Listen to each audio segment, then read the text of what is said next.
आज हम डिस्कस कर रहे हैं पासपोर्ट एक्ट के बारे में और स्पेशली मैट्रिमोनियल डिस्प्यूट में अगर पासपोर्ट इम्पाउंड होता है या क्रिमिनल केस होने के आधार पे पासपोर्ट रोका जा रहा है, तो मैट्रिमोनियल डिस्प्यूट अगर होते हैं तो उसके बारे में पासपोर्ट रोका जा सकता है या नहीं, और अगर पासपोर्ट रोका जाता है तो उसके लिए क्या रेमेडी है और किस तरीके से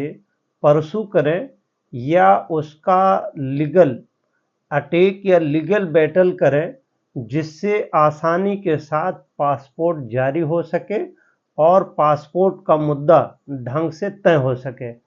आज हम बात कर रहे हैं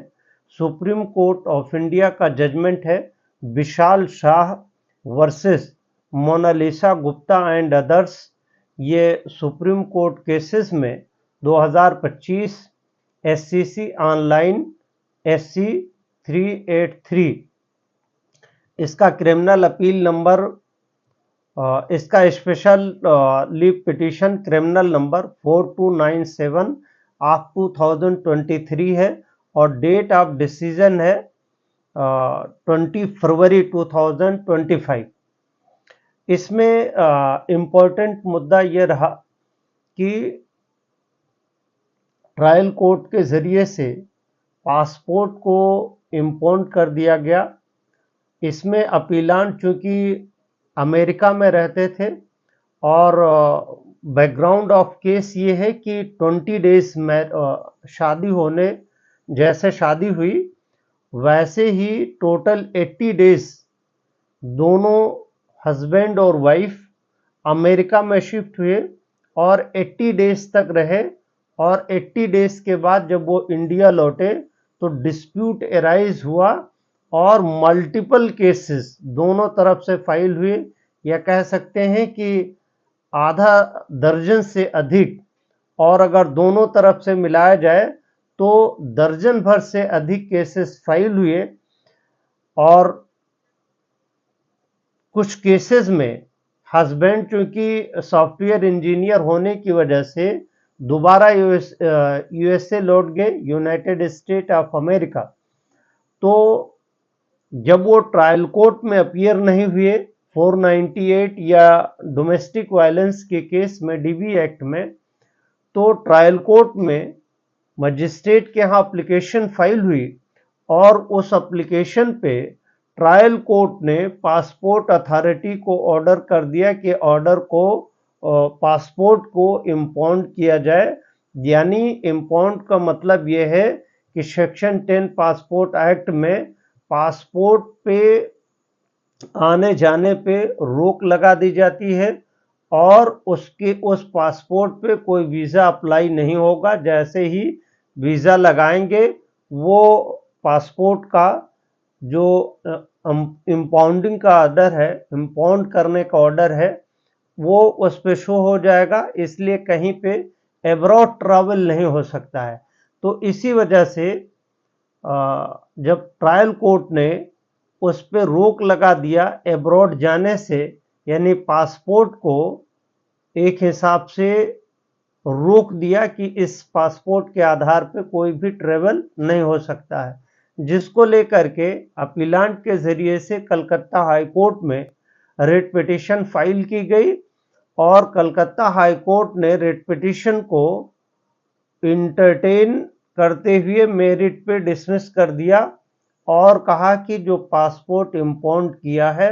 वो वैलिड है और मजिस्ट्रेट के ऑर्डर को अफर्म कर दिया। तो सुप्रीम कोर्ट ऑफ इंडिया ने यहाँ तक कहा कि चूंकि इम्पाउंड करने का जो ऑर्डर था मजिस्ट्रेट का, without hearing of the concern parties, यानी अपीलांट को, वो तो चूंकि यूएसए में बैठा हुआ था तो उसको चूंकि सुनवाई का मौका नहीं मिला, तो वो सुप्रीम कोर्ट में जब पिटीशन फाइल हुई तो उसमें एक मेजर प्ली ये ली गई कि अपॉर्चुनिटी ऑफ हियरिंग यानी principle of natural justice follow नहीं हुआ है, इसलिए ये आदेश मजिस्ट्रेट का गलत है और अपॉर्चुनिटी ऑफ हियरिंग को न दिए जाने के ग्राउंड को हाई कोर्ट में लिया, लेकिन high court Calcutta high court ने पिटीशन को डिसमिस कर दिया और ट्रायल कोर्ट के ऑर्डर को कंफर्म कर दिया। तो एक ग्राउंड ये भी लिया गया कि चूंकि पासपोर्ट एक्ट के सेक्शन 11 में अपील का पावर है, तो अपीलिएट अथॉरिटी के यहाँ अपील जा सकते हैं। अगर हाई कोर्ट ने उस ऑर्डर को मेरिट पे कंफर्म कर दिया ट्रायल कोर्ट के, तो एक रेमेडी अपील की जो थी वो एग्जॉस्ट हो गई और इस आधार पे अपील फाइल नहीं हो सकती है, क्योंकि मजिस्ट्रेट का ऑर्डर कंफर्म हो गया था। और क्योंकि अपीलिएट ऑर्डर अपीलिएट जो अथॉरिटी है under section 11 of the passport act में, तो चूंकि हाई कोर्ट ने जब किसी ऑर्डर को कंफर्म कर दिया, तो अपीलिएट अथॉरिटी जो पासपोर्ट एक्ट में है उससे ज्यादा पावर तो हाई कोर्ट के पास है, इसलिए उस ऑर्डर को अपील में चैलेंज नहीं किया जा सकता था। तो ये भी एक मेजर ग्राउंड सुप्रीम कोर्ट में लिया गया और अपीलांट के जरिए से ये कहा गया सुप्रीम कोर्ट में कि आर्टिकल 142 का एक्सरसाइज करते हुए जो इम्प्यून्ड ऑर्डर है मजिस्ट्रेट का और एज वेल हाई कोर्ट का, उसको क्वेश किया जाए। बल्कि सुप्रीम कोर्ट से यह कहा गया कि एक्स्ट्रा ऑर्डिनरी ज्यूरिडिक्शन जो सुप्रीम कोर्ट का है उसको इस्तेमाल करते हुए मैरिज को भी डिसॉल्व कर दिया जाए, यानी मैरिज को भी खत्म कर दिया जाए। अब इसमें ऑर्डर बहुत इंपॉर्टेंट है और बहुत महत्वपूर्ण है। अब इसमें एक पैराग्राफ जिसको हम रिलाई कर रहे हैं, इसमें कई एक पैराग्राफ इंपॉर्टेंट है। हालांकि पैराग्राफ 45 पे ये कहा है कि further this court in Rajesh Sharma versus state of UP while dealing with the question of arrest and fair investigation in cases of allegation alleging of offense of cruelty under section 498A IPC was of the view that in respect of the person ordinarily residing out of India, impounding a passport or issuance of red corner notice should not be routine। यानी supreme court ने कहा कि जो आदमी बाहर रहता है और बाहर काम करता है, तो ऐसे आदमी के लिए उसको रेड कॉर्नर नोटिस अगर जारी की जाती है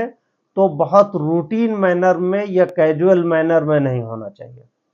पैराग्राफ 46 में कहा कि अप्लाइंग द अफोरसेड प्रिंसिपल, क्योंकि बहुत सारे जजमेंट इसमें साइट किए गए हैं और बहुत जजमेंट इसमें रिलेवेंट भी है और बहुत सारी चीज़ें रिलेवेंट है, लेकिन जो मोस्ट रिलेवेंट चीज़ है उसको हम यहाँ पे डिस्कस किए दे रहे हैं। तो इसका पैराग्राफ 46 जो है वो इम्पोर्टेंट है। Applying the aforesaid mentioned legal principle to present case, we find that the act of impounding the appellant passport under section 10 of the Passport Act 1967 was carried out without guaranteeing the appellant an opportunity to be heard। यानी कोई भी order किसी भी affected person के खिलाफ किए जाने के लिए, अगर कोई भी ऑर्डर मजिस्ट्रेट अपीलांट के खिलाफ पास करना चाह रहा है या पास करना था, तो अपीलांट को नोटिस देना चाहिए, अपॉर्चुनिटी ऑफ हियरिंग देना चाहिए और अपॉर्चुनिटी ऑफ हियरिंग देने के बाद मेरिट पे यानी गुणदोष पे आदेश पास करना चाहिए। यही सुप्रीम कोर्ट ने यहाँ पे कहा कि applying the aforementioned legal principle to the present case, we find that the act of the impounding the appellant's passport under section 10 of the Passport Act 1967 was carried out without guaranteeing the appellant an opportunity to be heard. This clear violation of principle of natural justice rendered the act of the impounding the passport ex facie illegal. Consequently, we hold that the concerned authorities should release the appellant passport within a period of 1 week. यानी supreme court ने यह hold कर दिया कि क्योंकि appellant को सुनवाई का अवसर नहीं दिया गया था, इसलिए यह ऑर्डर इलीगल है। प्रिंसिपल ऑफ नेचुरल जस्टिस को फॉलो नहीं किया गया है, यानी सुनवाई दिए जाने का जो सिद्धांत है उसको फॉलो नहीं किया है। तो सुप्रीम कोर्ट ने कहा कि चूंकि जहां पे प्रिंसिपल ऑफ नेचुरल जस्टिस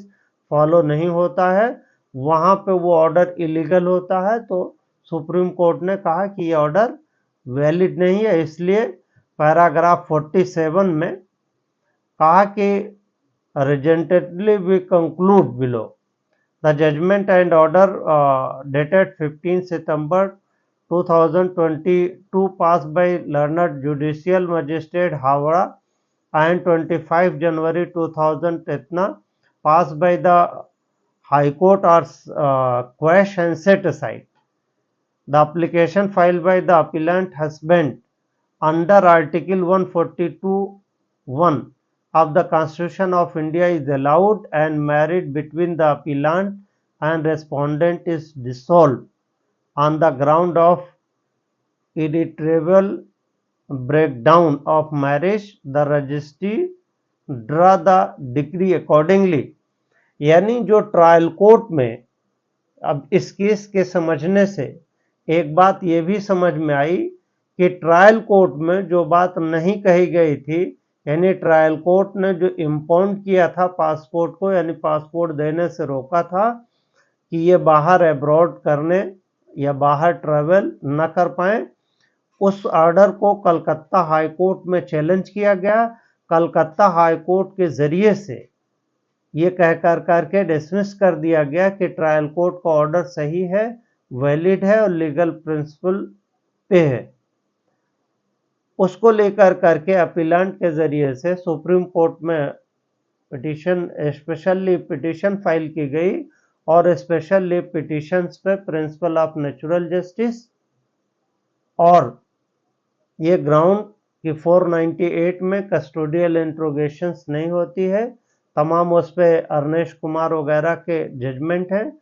और इसके आधार पर कहा कि पासपोर्ट इंपोर्ट नहीं करना चाहिए और जिनका कैरियर फॉरेन में है अगर उनके खिलाफ कोई रेड कॉर्नर नोटिस इशू की जाती है कैजुअल मैनर में तो ऐसा नहीं करना चाहिए, यानी रूटीन मैनर में रेड कॉर्नर नोटिस जारी नहीं होना चाहिए। तो ये प्रिंसिपल को ले डाउन करते हुए एक एप्लीकेशन और उसमें आर्टिकल 142 सब आर्टिकल 1 में दी गई और वहीं पे सुप्रीम कोर्ट में जो ग्राउंड नहीं था फिर भी सुप्रीम कोर्ट ने आर्टिकल 142 का एक्सरसाइज करते हुए सारे जो विवाद थे उसको खत्म करते हुए मैरिज को वहां पे डिसॉल्व कर दिया। हालांकि डिसोल्यूशंस की कोई भी पिटीशन ट्रायल कोर्ट में और हाई कोर्ट में इस बात को लेकर के डिस्कस नहीं हुआ था क्योंकि सुप्रीम कोर्ट को आर्टिकल 142 में स्पेशल प्रिविलेज है, स्पेशल पावर है और हस्बैंड के जरिए से यानी अपीलेंट के जरिए से एप्लीकेशन सुप्रीम कोर्ट में दी गई कि पासपोर्ट जारी तो होना ही चाहिए, इसके साथ साथ जो दोनों लोगों के बीच में हस्बैंड और वाइफ के बीच में लीगल बैटल है और मैरिज डिसॉल्व नहीं हो रही है उसमें एक एप्लीकेशन दी, उसको सुप्रीम कोर्ट ने स्वीकार करते हुए एक्स्ट्रा ऑर्डिनरी पावर का इस्तेमाल करते हुए मैरिज को भी डिसॉल्व कर दिया, यानी विवाह को विच्छेद कर दिया। तो ये बहुत लैंडमार्क जजमेंट है। इसमें यह कहा गया है कि अगर प्रिंसिपल ऑफ नेचुरल जस्टिस को बिना फॉलो किए अगर कोई ऑर्डर अथॉरिटी के जरिए से पास किया जाता है तो वो टोटली इलीगल है और जिस पर्पस के लिए पास किया जाता है अगर वो पर्पस फोरफिटेड है और हीनियस ऑफेंस में नहीं है यानी 498 या छोटे ऑफेंसेस में है तो ऐसे ऑफेंसेस के लिए इतना कड़े रुख ना वो किया जाए और ट्रायल कोर्ट को ये भी कहा गया है, संदेश दिया गया इस ऑर्डर में कि कोई भी रेड कॉर्नर नोटिस वगैरह कैजुअल मैनर में न जारी किया जाए। और एक और अहम बात अगर देखा जाए तो सुप्रीम कोर्ट ने कहा कि अगर किसी के खिलाफ आदेश पारित किया जाता है या पारित किए जाने का प्रपोजल मजिस्ट्रेट अपने माइंड में रखता है, तो ऐसी स्थिति में जिसके खिलाफ आदेश पारित किया जाना है उसको प्रिंसिपल ऑफ नेचुरल जस्टिस के तहत उसे मौका देना चाहिए। और अगर मौका नहीं दिया गया है और कोई आदेश पास कर दिया है तो सुप्रीम कोर्ट ने कहा कि ऐसे आदेश वैशिएट करते हैं और गलत हैं और उनको सुप्रीम कोर्ट ने क्वैश कर दिया है। और एप्लीकेशन जहां पे सुप्रीम कोर्ट, जहां पे ट्रायल कोर्ट में और हाई कोर्ट में मैरिज डिसॉल्व करने की बात नहीं थी, वहां पे सुप्रीम कोर्ट ने एक एप्लीकेशन हस्बैंड की तरफ से फाइल हुई और मैरिज को डिसॉल्व करने की प्रेयर वो आर्टिकल 142 में एक्स्ट्रा ऑर्डिनरी पावर में किया। सुप्रीम कोर्ट ने फैक्ट और ग्राउंड को देखते हुए उसको स्वीकार करते हुए मैरिज को भी डिसॉल्व कर दिया है। उम्मीद है कि यह वीडियो आपको इंफॉर्मेटिव लगी हो। अगर इंफॉर्मेटिव लगी हो तो इस वीडियो को लाइक करें और हमारे चैनल को सब्सक्राइब करें। और किसी तरह से कि इसके बारे में या पासपोर्ट के बारे में कोई क्वेरी हो तो आप कमेंट बॉक्स में अपना कमेंट दे सकते हैं और उसके आधार पर हमारी टीम उसको रिप्लाई करेगी। Thank you.